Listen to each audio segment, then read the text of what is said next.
Montana Territory, 1877. The grave was half dug when Quentin Quaid stopped to wipe the sweat from his brow. The Montana sun beat down mercilessly, and the shovel felt heavier with each scoop of earth. At 26, Quentin had already seen enough death to last several lifetimes. The war, the frontier, the harsh winters, they'd all taken their toll, leaving him convinced that the West was no place for softness or sentiment. Only the heart survived here. Keep your heart buried deep, his father had told him before dying of pneumonia 3 winters back. Out here, attachments are just tomorrow's heartaches. Quentin had taken those words to heart, building his small cattle ranch with single-minded determination. He kept to himself, trading only when necessary, attending church only for funerals. The isolation suited him. Or so he told himself on the long winter nights when the howling wind matched the emptiness inside him. He glanced toward the simple pine box resting beside the grave. Inside lay a young woman, reportedly dead from fever. He'd been hired to bury her by the station master from Sweetgrass Creek, who'd found her abandoned at the station. No one knew her name or where she'd come from. Just another soul lost to the unforgiving frontier. Ain't right, Quentin muttered to himself. No one should go to their grave a stranger. He drove the shovel back into the dirt with renewed vigor. This was what the West did. It swallowed people whole, leaving nothing behind but unmarked graves and fading memories. Just one more reason to avoid getting close to anyone. Everyone left eventually, one way or another. The grave was nearly finished when he heard it, a soft sound, almost like a sigh. Quentin froze, shovel mid-swing. The sound came again, unmistakably from the coffin. He dropped the shovel and scrambled up from the grave, heart hammering against his ribs. Kneeling beside the pine box, he pressed his ear against the rough wood. Nothing. Had he imagined it? Then it came again, a definite moan. With trembling hands, Quentin pried open the hastily nailed lid. Inside lay a young woman, perhaps 22, her chestnut hair framing a face pale as moonlight. Her eyes fluttered open, revealing irises the color of summer sage. "Water," she whispered, her cracked lips barely moving.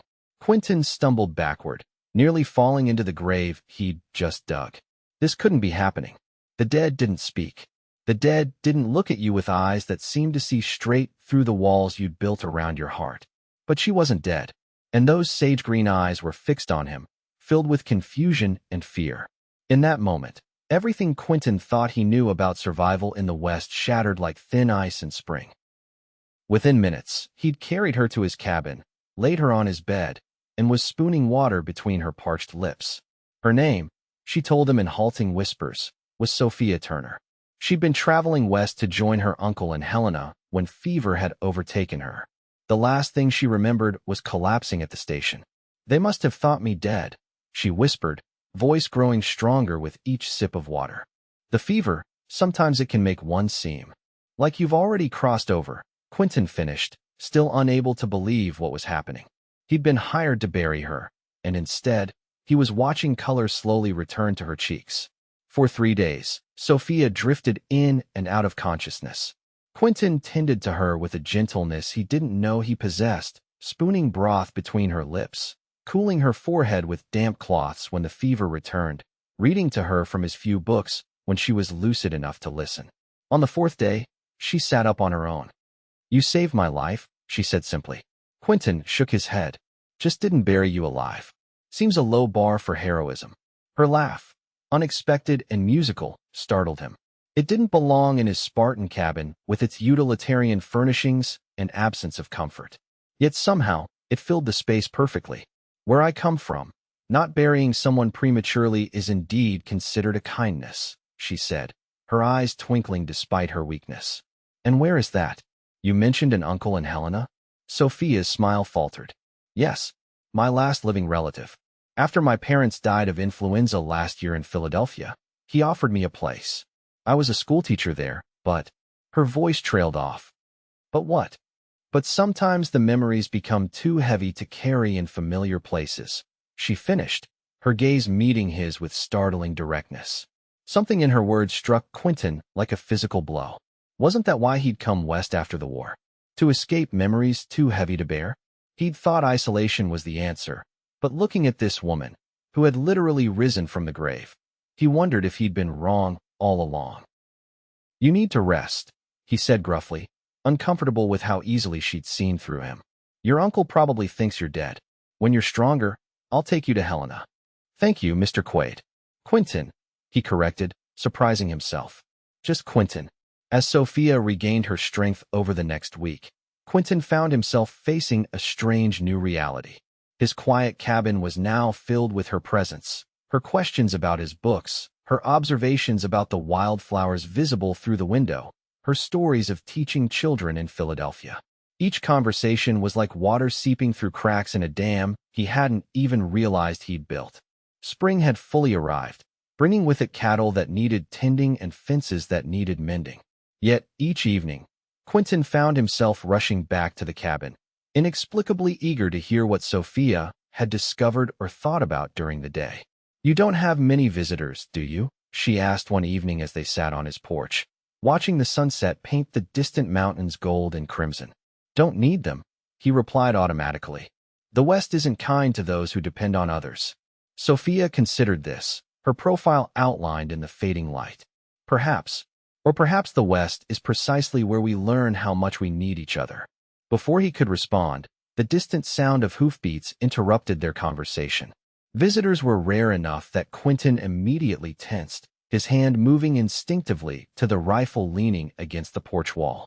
The rider who approached was Ezra Johnson, owner of the general store in Sweetgrass Creek. "Quaid," he called, pulling his horse to a stop. "Got word from." His words cut off abruptly as he caught sight of Sophia.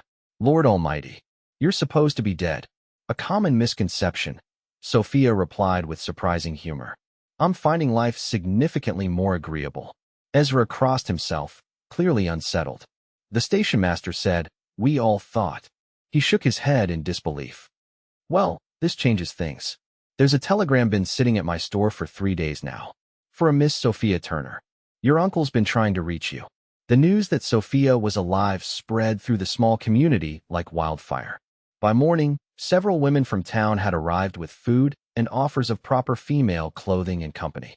Quentin found himself unceremoniously displaced from his own cabin as they fussed over Sophia, exclaiming over her miraculous recovery and peppering her with questions. He retreated to the barn, telling himself he was relieved to escape the commotion. But as he worked, he couldn't ignore the hollow feeling in his chest at the thought of Sophia leaving. She was well enough to travel now. There was nothing keeping her here. That evening, after the visitors had finally departed, Sophia found him mending tack in the barn. "Your neighbors are very kind," she said, sitting on a hay bale across from him. "Though Mrs. Patterson seemed particularly concerned about my reputation, staying here unchaperoned." Quentin's hands stilled on the leather. "People talk. It's what they do when they've got nothing better to occupy them. She offered to host me until I'm ready to travel to Helena." Something in his chest tightened. "Probably wise. You should go with her tomorrow." Sophia studied him, her head tilted slightly. "Is that what you want?" "Doesn't matter what I want," he replied, focusing intently on the stitching. "You have your life waiting in Helena. Your uncle—" "My uncle doesn't even know me," she interrupted. "We've met precisely once, when I was 7 years old. He offered me a place out of obligation, not affection."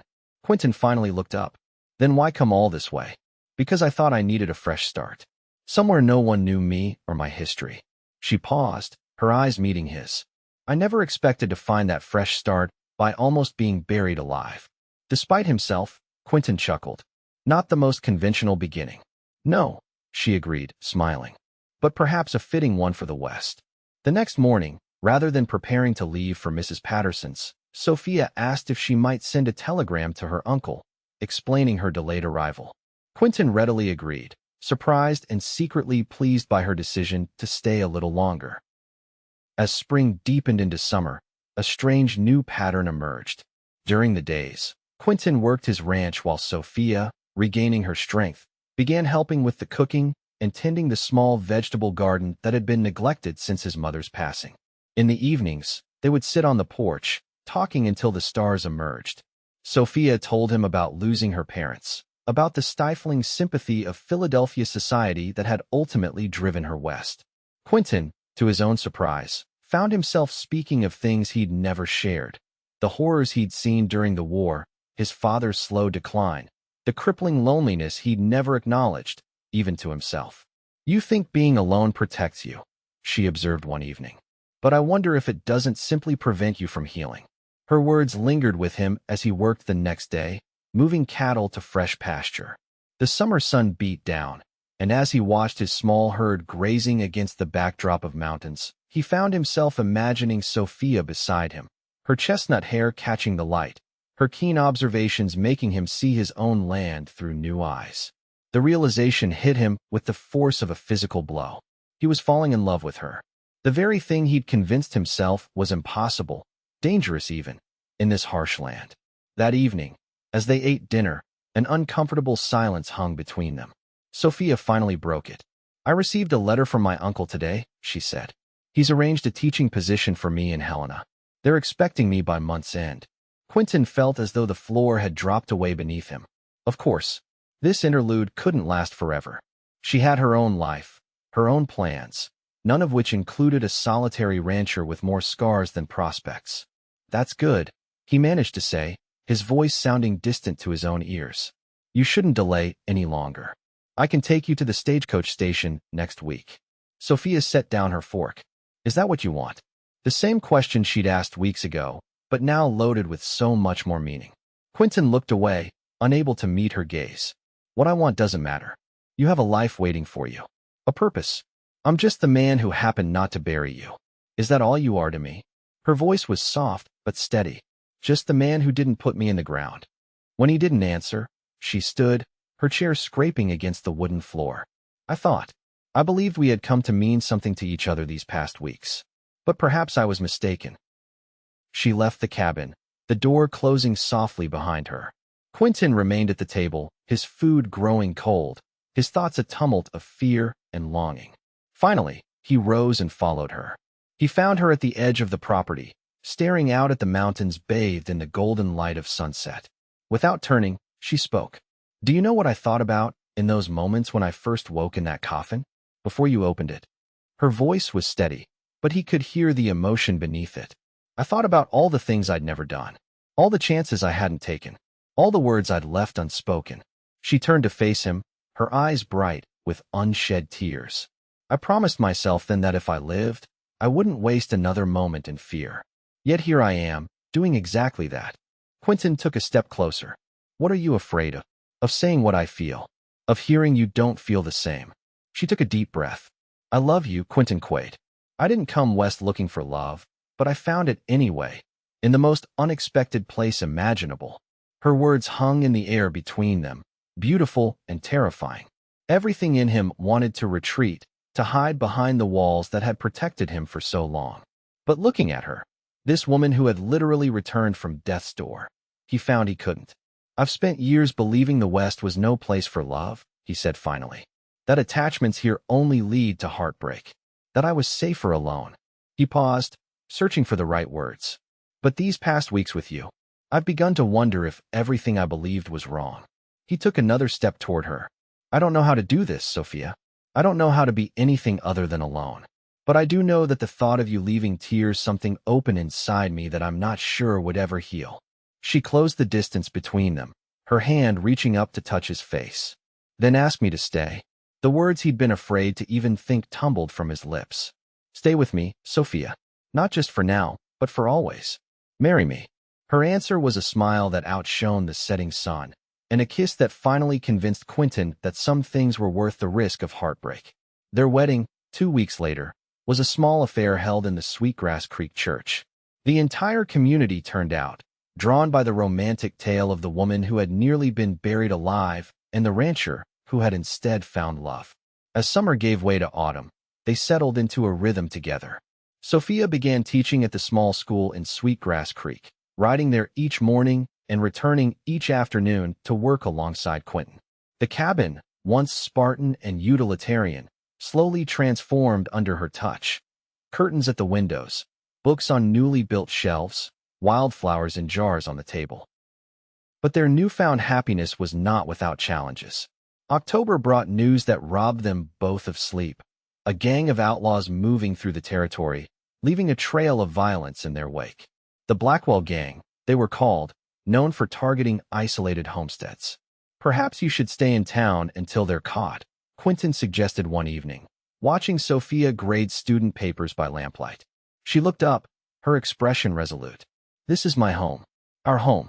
I won't be driven from it by fear. Her courage both inspired and terrified him. The thought of any harm coming to her was unbearable. He doubled his vigilance, checking and rechecking the locks, keeping his rifle close at hand. The attack, when it came, was not what they expected. It wasn't outlaws who threatened their happiness, but nature itself. A blizzard descended in early November, earlier and more ferocious than any in living memory. For 3 days, the world outside their cabin was a howling white void. When the storm finally abated, Quentin ventured out to check on the cattle. What he found sent him hurrying back to the cabin, his face grim. Half the herd is missing, he told Sophia, stomping snow from his boots. They must have broken through the fence during the storm.